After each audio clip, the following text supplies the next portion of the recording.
Ambição. É até curioso a gente cobrar o Mário Celso Petralha de ser um diretor, um presidente ambicioso, porque no final das contas, se tem uma marca desse projeto do Clube Atlético Paranaense, pelo menos na minha visão, é a marca da ambição. Fazer o que o Petralha fez à frente do Atlético não tem como definir de outra maneira a não ser um projeto extremamente ambicioso. Mas é óbvio.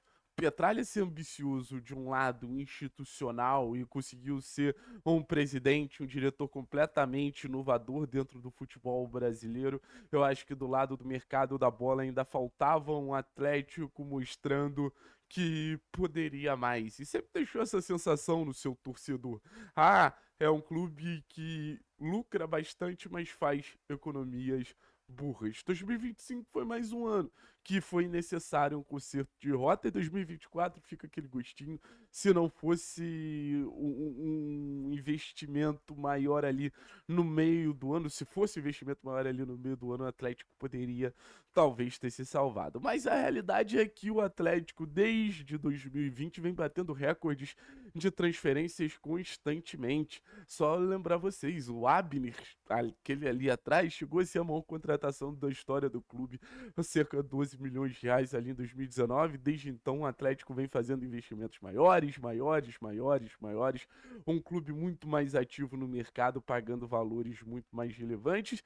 E outra, buscando a permanência de jogadores que antes seriam negociações claras, como é o caso do Zapelli, como é o caso do Esquivel, e essa tentativa aqui não é nem de exaltar o Petralha, mas é de constatar que o Atlético, que antes era visto como um coadjuvante no mercado da bola, agora muda um pouquinho e começa a ser um pouco mais ativo e mais protagonista, tanto em questão de valores quanto em questão de nomes. A contratação do Viveiros ganhando uma concorrência do Internacional deixa claro.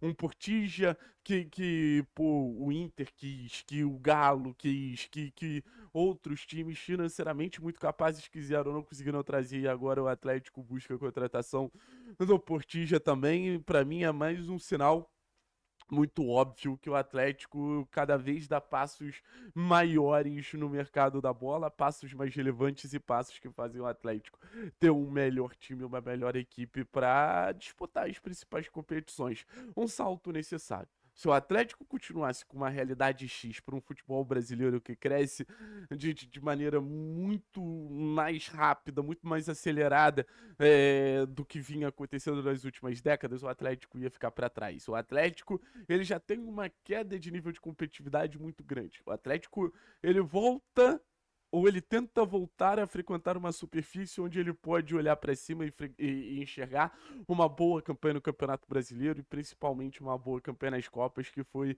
o que sempre possibilitou o Atlético de ter ali sonhos e disputas e conquistas de títulos relevantes, pelo menos nessa fase mais vencedora da história do clube. Foram as Copas que permitiram que o Furacão tivesse esse patamar de ser um dos clubes mais vencedores dos últimos anos do futebol brasileiro. E óbvio, até nos anos que o Atlético não conseguiu ter o desempenho que a gente imaginava, frequentando Série B, ano de rebaixamento, o Atlético ficou ali, quartas de final de Copa do Brasil duas vezes e uma quartas de final de Sul-Americana. Mesmo com campanhas extremamente oscilantes, com temporadas extremamente oscilantes, o Atlético ficou ali numa condição de estar numa posição de muito prestígio dentro das Copas.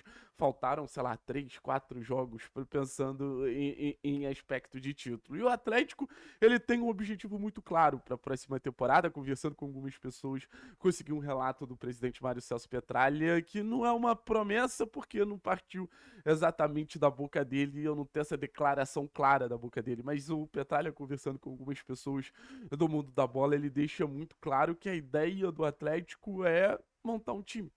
E montar um time parte de dois caminhos. O Petralha claramente quer a manutenção dos principais jogadores. Propostas por Zapelli não foram nem ouvidas. Propostas por Esquivel não foram nem ouvidas. Propostas por Mikael não foram nem ouvidas. Por Viveiros, recusadas. E eu acho essa leitura por parte da diretoria do clube uma leitura muito interessante. O Atlético ele opta em não ter um trabalho de ruptura. O Atlético vai dar sequência a um bom time que montou para o segundo semestre de 2025. Isso parte da manutenção de jogadores extremamente relevantes. Teve time da Inglaterra de Premier League vindo atrás do João Cruz. Então, manter essa base, manter esse grupo é o que vai permitir o Atlético de maneira mais assertiva no mercado. Ah, não, a gente tá precisando de um volante, então a gente vai no mercado atrás de um volante. A gente não vai precisar ir atrás de 16, 17, 18 jogadores. Então, também é um investimento, porque a gente fala no aumento salarial de vários desses nomes, a gente fala no aumento da valorização de vários desses nomes. Por exemplo, o Atlético perdendo a pele nesse momento da temporada, pensando na temporada que vem, ia ser um absurdo. Lembrando, River, Palmeiras, clubes que são alguns dos maiores dos continentes, vieram atrás do Bruno Zapelli. E outro ponto, obviamente, é contratar de maneira sólida. O Atlético vai mandando propostas extremamente relevantes quando o assunto são os valores aos outros. O Atlético mandou uma proposta relevante pelo Portilla, pelo Bruno Gomes, pelo Cubas, e isso que a gente ainda não tá falando do nome de zagueiro que eu vou trazer para vocês. A gente vai ter naturalmente um olhar mais claro a partir do acerto dos volantes agora com a situação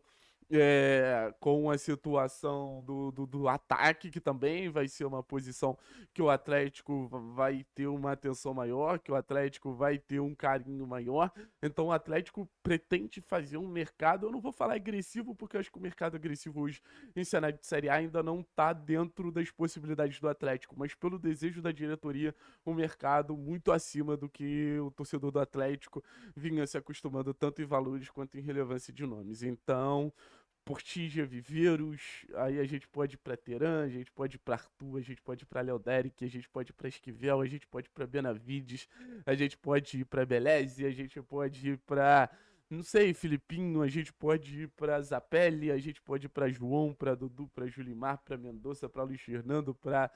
Enfim, acho que o Atlético, ele caminha pra ter uma boa base, cara. Ele caminha pra ter uma boa base, pra entrar nessa Série A sendo um time que briga. Acho que vai depender muito do trabalho do Odair, o que as coisas vão acabar levando, como as coisas vão acabar caminhando.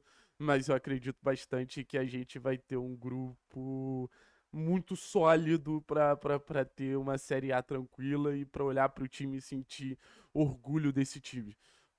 Não tem como afirmar antes. Acho que 2024 é um grande ensinamento que montagem de elenco é só uma parte da temporada, é só uma parte de tudo que a gente vai vivenciar ao longo do ano, mas os movimentos e a ambição dos movimentos acaba me empolgando, me animando e me fazendo acreditar que o Atlético tem tudo para ter um ano maneiro. Tomara que a gente viva esse 2026 da melhor maneira possível, beleza? Seja bem-vindo, Portilho, fica Viveiros, fica Zapelli, fica Esquivel. Já tô animado pro próximo nome aí do nosso furacão. Tamo junto, é nóis.